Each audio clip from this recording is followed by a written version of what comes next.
This is Good Morning Uganda.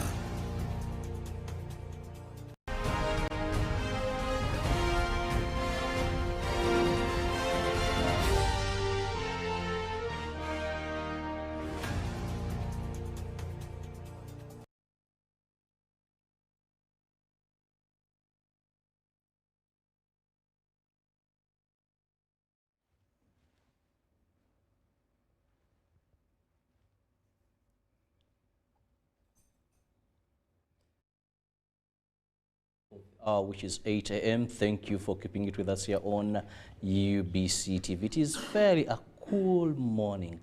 And in case you're coming to town, we don't know what the weather holds later, but I'm very sure if you watched Molen Kenyana, then you're well versed with what the day is going to look like in terms of weather in whatever part of this country you are. For us here, yes, it is seemingly going to be a very cool morning, and indeed it is so far. So wherever you're going, just ensure you're up to the game and be at your place of or your workstation on time.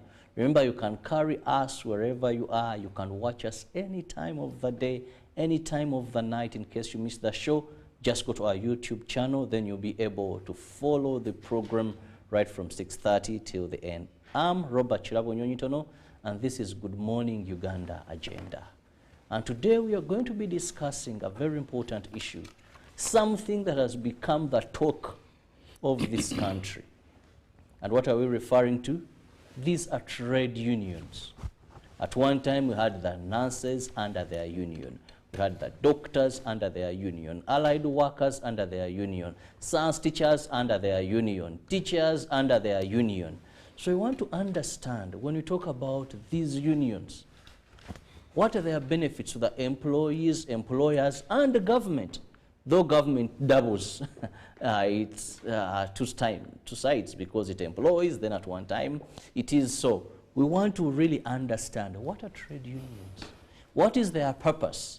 Many were telling me they have never had a good history. No wonder that sometimes you see them. Others are telling you it's the only platform workers can advocate for their rights very well. Some people will tell you, I don't want those people to enter into my hotel, my business. They may, in one way or the other, disturb my workers, and at the end of the day begin seeing certain things I don't understand very well. Now, joining me on set is a man who well understands unions, and this is the General Secretary, Uganda Hotels, Tourist, Supermarket and Allied Workers Union, HTS, and that is Moses Mawuku, with whom we are going to be discussing this morning this topic. A lovely morning to you, Moses. Good morning, Robert. And I take the opportunity to salute Ugandans who are viewing and listening into what we are discussing. I wish you the very best of the week. Now, Moses, help us understand, when we talk about trade unions, what are we referring to? Where we see every group of people coming up, they're under unions. Well, trade unions are workers' organizations. In Uganda, by constitution, we are referred to as trade unions. In the labor laws, we are referred to as labor unions. Labor unions are the same as trade unions, but the general term is workers' unions. Workers' unions are organizations that represent and organize the workforce. And trade unions are recognized the world over. Among the three arms of the United Nations is one organization called International Labour Organization. International Labour Organization is constituted by governments, employers, and the workers under the arrangement known as tripartite partnership. In every work situation, you will always find the three parties, the government, the employers, and the workers. Those are the three parties that constitute what they call workplace. And each of them, or all of them, have obligations and rights. An employer has obligations and rights. government has obligations and rights at the workplace. Equally, the workers have rights and obligations. Though the obligations come first. Before you demand for your rights, you must first offer or do your obligations. You find that government's obligation one is to put in place the legislation that is required and the suitable working environment. The government is the one that registers companies. It baptizes companies to give them a name, a business name, under the Ministry of Justice in the Bureau. So after the government has put in place an enabling political environment, enabling infrastructure for business to operate, the employer shall be able to put together resources and create a company, get it registered by the government, and then the employer cannot do anything without the workforce. He, she will also need people to do the work. Even if you put machines there worth trillions of money, they cannot form themselves into a business until you have somebody to command these machines to do what the business requires. So the three partners need one another at all times, and each one's services complement each other's intentions. And that is what constitutes work. You must have government, you must have an employer, you must have a worker. Now, government manifests itself into two forms. As the administrator, as government in the triangle of social dialogue, but it is also an employer. And that is the situation we are facing now. We have government as an employer, and we also have government as the admin. And we are embroiled in this problem of inadequacies in social dialogue, culminating into civil servants going on a strike or an industrial action, which are things that are done in accordance to the law. We may cast blame here and there, but what is being done by the teachers union per se is not wrong in the laws of Uganda. It is not wrong at all. Even in the international standards, they are undertaking their mandate as workers, according to the law. You talked about obligations come first. Yes.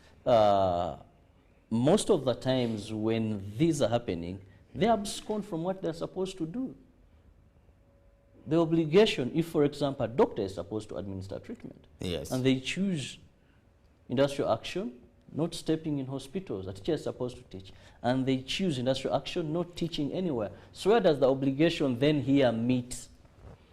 You see, these things don't come out of the blue. We have what we call collective bargaining, which is a right to an employee or a worker. Collective bargaining, where a worker participates in the process to determine his or her terms and conditions of employment through his or her union. And we have an article in the National Constitution that provides for freedom or the liberty for the employee or workers to negotiate their terms. We also have the other convention, which provides ILO convention. There are two among the 8 core conventions. There are about 3 in this scenario, which we can cite.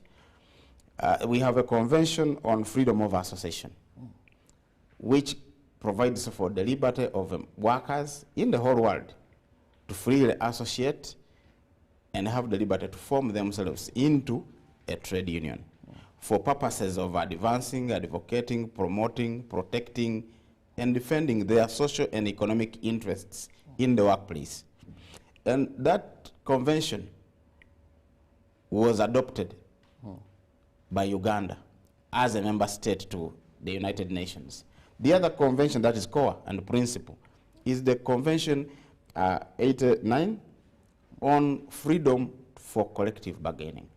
The workers have the liberty and the freedom to negotiate their terms and conditions of employment, but that is done through the unions they subscribe to. We also have another convention. Among the 8 core conventions, there are so many conventions, hundreds of conventions that have been passed and adopted by different countries, but 8 are core to all countries. If you don't ratify it in full, at least you ratify it in parts and implement. Uganda equally has a law. Even in the national constitution, it provides for freedom of collective bargaining. And all these things that the teachers are doing, they are following these things, these laws, both the international standards and the local legislation here. That is why you find it a little bit tricky. While many people are busy blaming the teachers for not teaching, the teachers are also trying to fight for their rights. There was a CBA, collective bargaining agreement, which was reached between the government and the public service unions. And among the things that they agreed upon was enhancement of salaries, which government did not do. It did not undertake its obligation as they had agreed. And teachers continue requesting, asking, when are we having this? Every time the budget is read, there is always a problem, because they want to see, has our money been put into the new budget? And if they find it is not there, they have to do some things. And one of the things they did was to issue a notice. They don't wake up in the morning and say, today we are not teaching.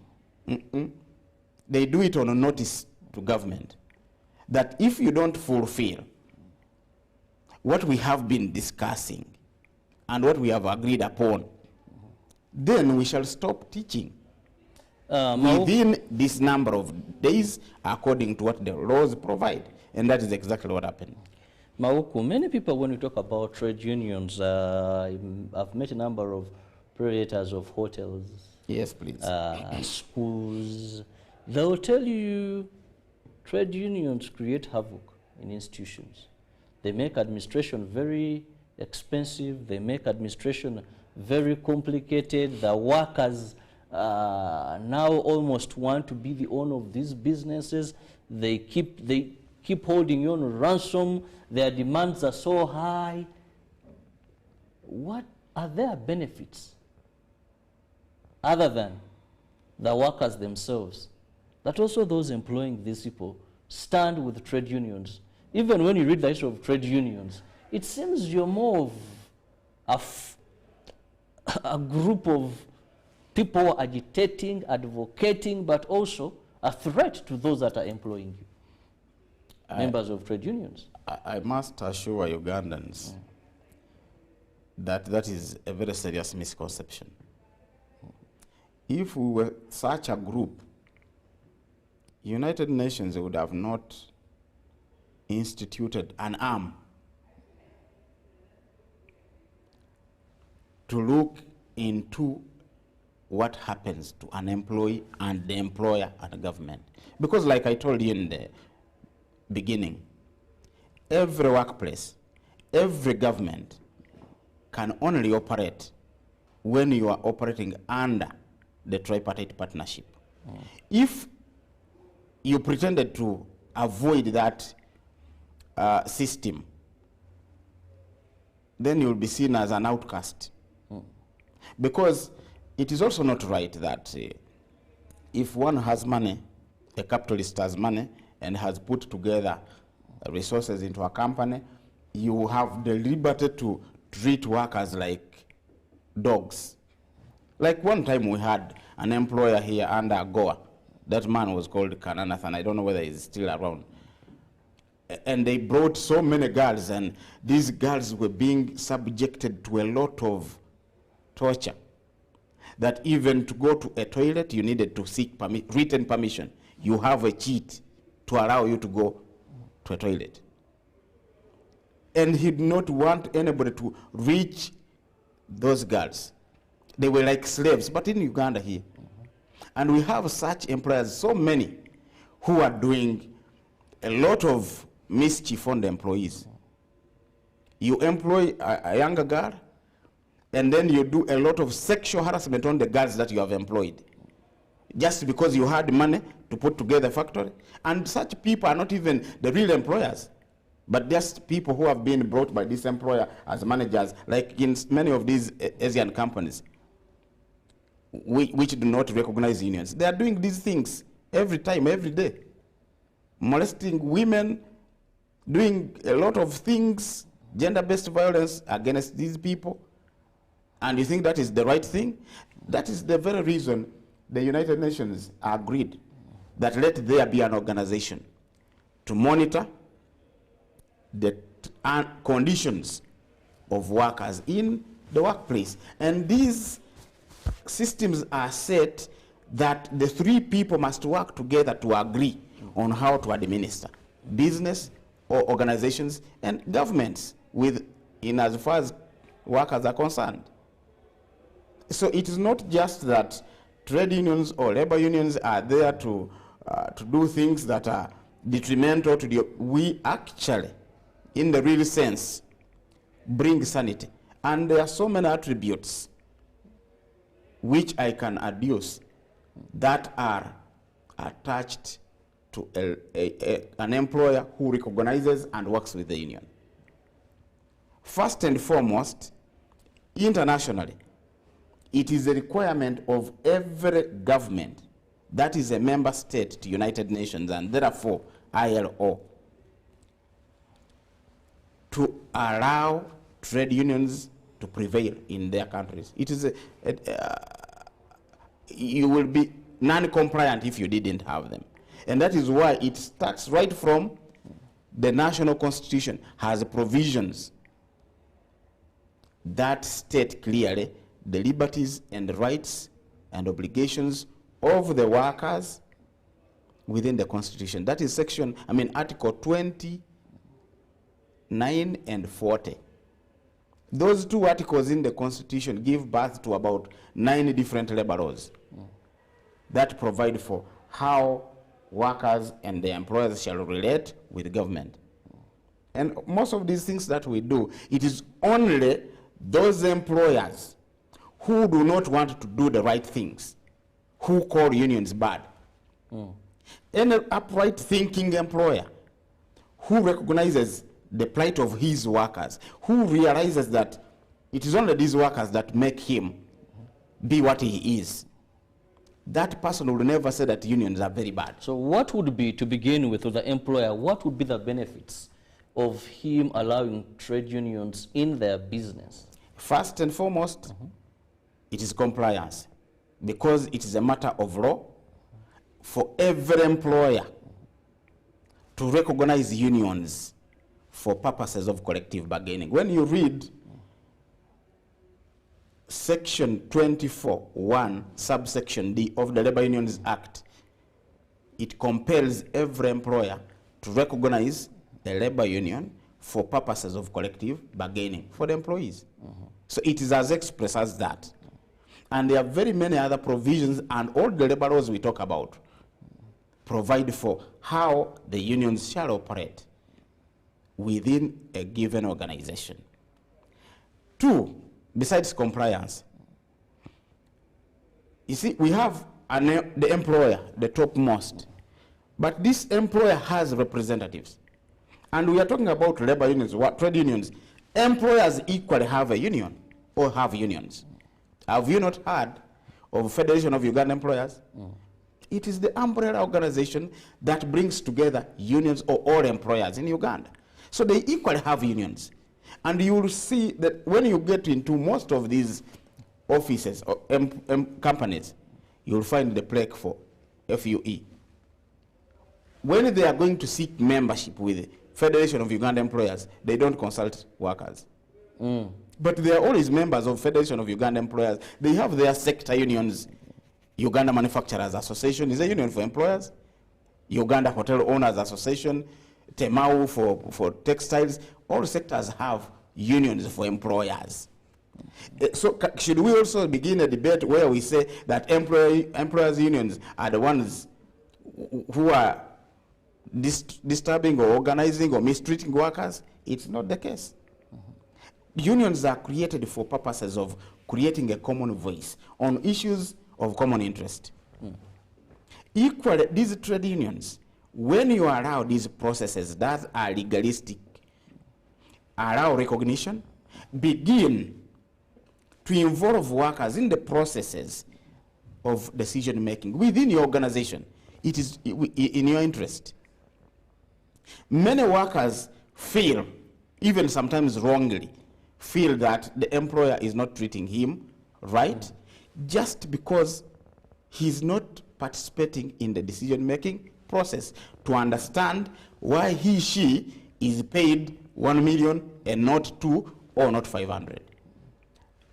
The only essence there is allow these people to participate. Negotiate the terms. And you say this one I can afford, not necessarily you as an employer, but the business.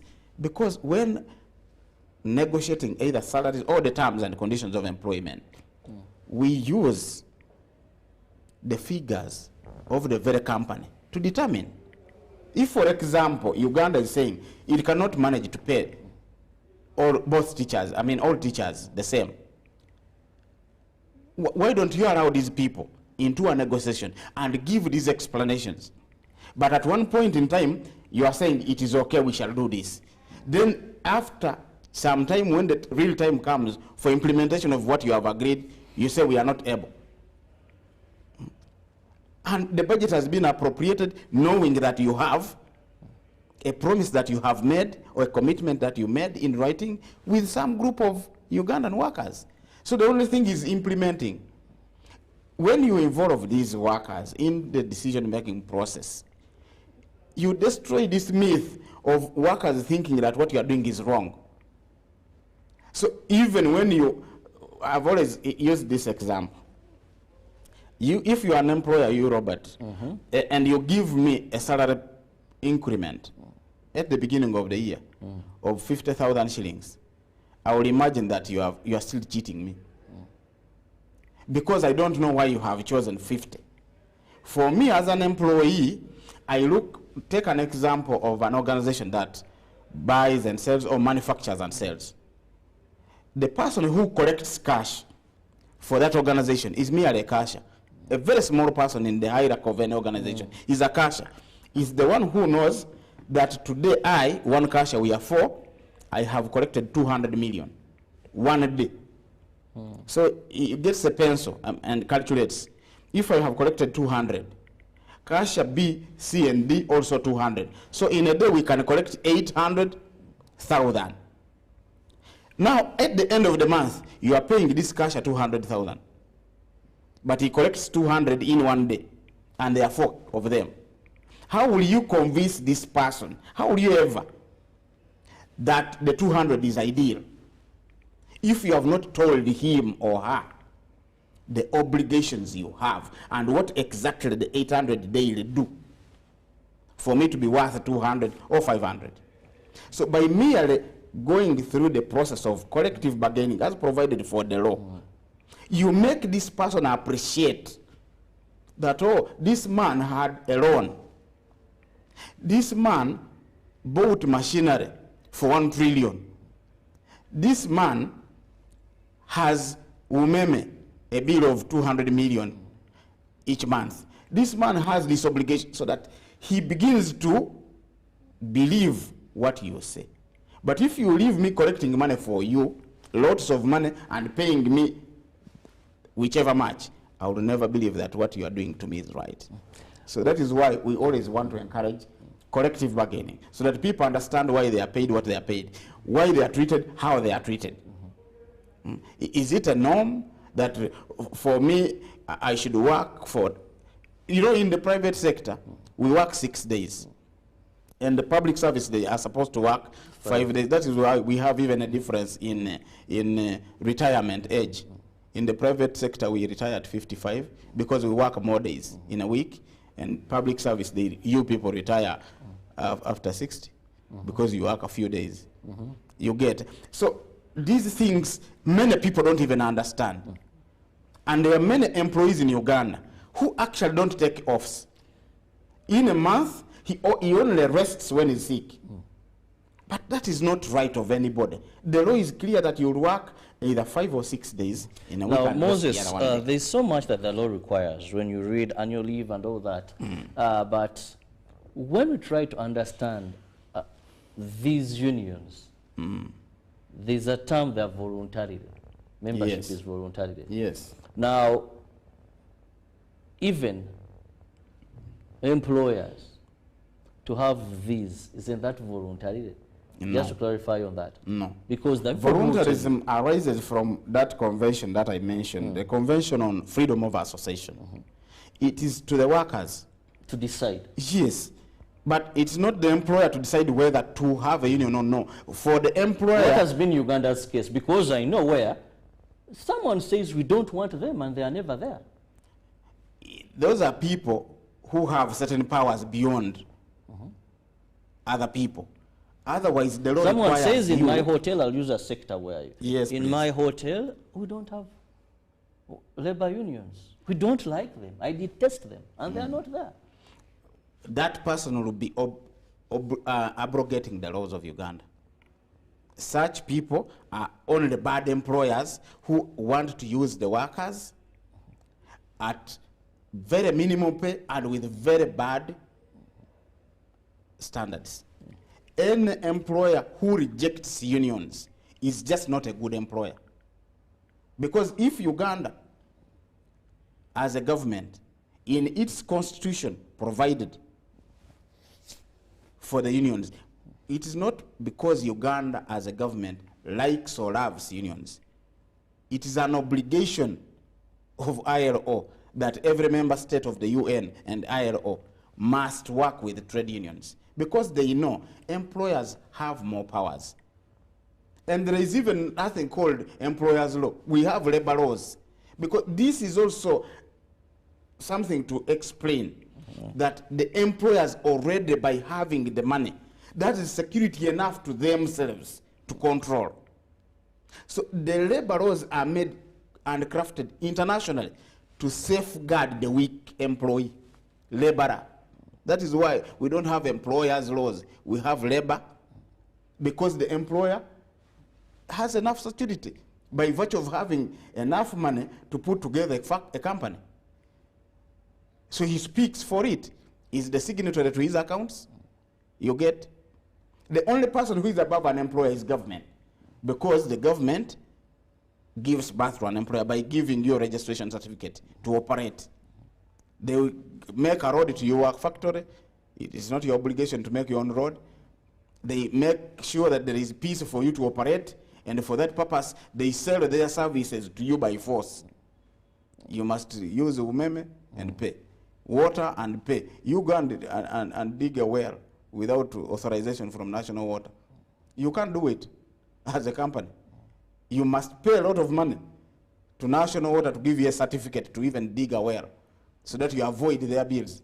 You must have still paid a lot of money. So they also come and pick taxes, or different Now, taxes. in these situations we are seeing where government is the employer, how do you go about them? Because it is very easy, I mean, for you to come into a factory or something, but now these are issues regarding government. Well, still I told you that in the pyramid, the social dialogue pyramid, where we have government, employer, and the workers, we can only apply the law. Government can only apply the law. Why do you think they have not terminated or dismissed these employees? Well, they're saying should. It will be unlawful if they even did it. Because those teachers have done it lawfully. They put their demands to government. Government is only duty bound to sit down and talk to these people and agree. Any decision made to fire will backfire on government, and government will pay these people. Because there is no court in Uganda that is going to say that the teachers have done a mistake. It is not there because the laws are clear. They will simply scrap them off the payroll and hire other teachers who could They will pay them. They will still pay them heavily through compensation. And still, the court can order government to reinstate them, even when they fire them. Because they have not committed any offense to go on an industrial strike. I mean, industrial action. Absconding from They have duty. not. Those so-called, the standing orders you have are subordinate to the law, are subordinate to the national constitution that gives the right to the teacher to withdraw labor in accordance to the law. The very law made by the government gives that teacher the authority and the procedure to withdraw his or her labor. So the only option the government has is to sit with these teachers and agree on the way forward. But the threats will not work, will not even help. They are prolonging the problem, and the person suffering is the child and the parent. So how do you create a win-win situation? Because the teachers talk of a collective bargain agreement 2018. Government says yes, but we had COVID, 2 years of COVID. Fine. We were hit. We cannot have the money right But you now. are increasing one teacher by hundreds of percentages. There are One few. teacher. Science teachers are few compared to the arts Please. teachers. This is a recurring expenditure. Please, if however few they are, you cannot give one teacher 4 million and give the counterpart 900,000. Even when we were to appreciate science teachers, it is fine. Do it through an amicable arrangement, an agreement, because the laws provide that you should always dialogue to agree on what you are going to do. If it was through dialogue, they would have probably said, since we have some money and we want to make the science teacher happier, instead of 4 million against 960, make it 2 million against maybe 1.5. But that difference is, even a child will see that it is not a right procedural system. 4 million against people who have gone to the same class, people who have attained the same level of education, people who have the same qualification. You get? We appreciate that what they do is probably more valuable than the artist teachers, but the percentage difference is abnormal. It's unacceptable. And that is why, if it was right, the teachers wouldn't have complained, the other ones. We see creations of new unions to try and stifle teachers' union. It is not going to help the situation. Even when they created 1,000 unions, it is not going to help the situation. The only thing is I would strongly advise government to sit down with UNATU and they agree on how best they are going to go about this thing. But this question of saying we cannot adjust, the person suffering is actually the child and the parent. Well, viewers, we are still looking at the role that is and contribution of trade unions, where we've seen of recent a number of professional bodies through their unions have taken on industrial action. We are trying to understand what is the role of these unions, what are their roles, the various unions. Second, are they there to advocate for the rights, advocate for the interests of workers? But if so, how then do their employers, does government benefit from their existence, having been legally in our constitution and also the various treaties that we've paid signature to as a country? Now, Moses. Yes, please. Having understood what unions are, having understood that, yes, there is someone who is vulnerable here, and this is the worker, yes, please, and has to be protected. Let's also look at how this is working so far in Uganda. To what extent have we appreciated these unions? To what extent have we seen them register meaningful success in terms of advocating for the workers, but also meaningful in terms of productiveness to our country and socio-economic transformation? Well, what I can say is we have had a long problem of employers not appreciating that unions are beneficial to themselves. Besides the law, these unions do a number of things even outside the law, that are beneficial to the employer as a person or as a company. But we also have history of the trade unions, not only in Uganda, but elsewhere. It is always said that everybody has rights, but some of these rights, if not many of the rights that we have as individuals, do not come on a silver plate. You have to struggle to achieve your rights. And that is the reason unions are created and formed. Because at one point in time, in the ancient times, we did not used to have employer and employees. We used to have masters and servants. You know, where servants were not even salaried. There was nothing called salary those days. You would just work for a master, and the master chooses to appreciate you if you work well. And that is why we even had slavery. Because there was even no need for people to work in the ancient times. You would not need to go to a hospital when you are sick. You would go to the bush and get herbs and treat yourself. People did not even used to have clothes. I remember when I was young, we did a house. They call them huts. Grass thatched house. You would make such a house without anything manufactured by anybody. Absolutely, you use natural resources to have yourself a house, and it lasts for 50 years. Banana fiber, banana leaves, grass, trees, mud, and you have a very beautiful, cool house, 50 years, without even a nail. Even the roof itself, you would use other materials, and you have a roof on your house. But now, when these people started the industrialization, and they introduced the issue of work for pay, the other servants would work, and the supervision was by whip.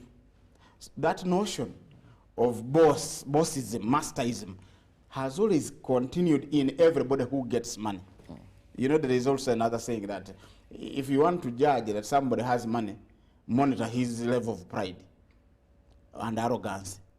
If people get money, the level of arrogance also increases.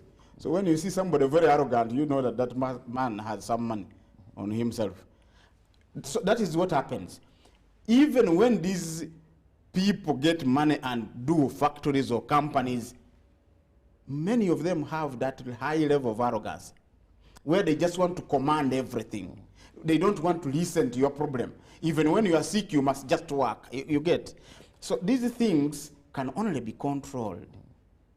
The excesses of a company management system could only be controlled by also another system of organized workers. And I only pity workers who are not organized under union, because anything happens with you. Even on suspicion, the employer says, don't allow Robert in. But you have worked for 20 years with him. But they have suspected that you have committed an offense. They don't even subject you to a hearing, a fair hearing, which is under natural justice. They just said, let him not report. He should not enter here. They have not listened to you whether it is correct that you actually committed an offense or not. So the workers' unions come in to fill that space of putting things a little bit clear. It actually works for both the worker and the owner. Because many times, these managers lose very good employees just because this particular employee has disagreed with some manager on different issues, not even worker related. And you end up losing a very good employee, and he goes to work for another person. For you have only trained this person. You see this, like the very many companies that we have, food processing industries. They shop workers from one another. When somebody wants to start a factory making biscuit, he will go to Britannia. Is there any worker who is disgruntled, who has experience to do it? And they will get that person and takes him away. Well, Moses, so in the interest of time, in the last 1 minute, let me have your concluding remarks.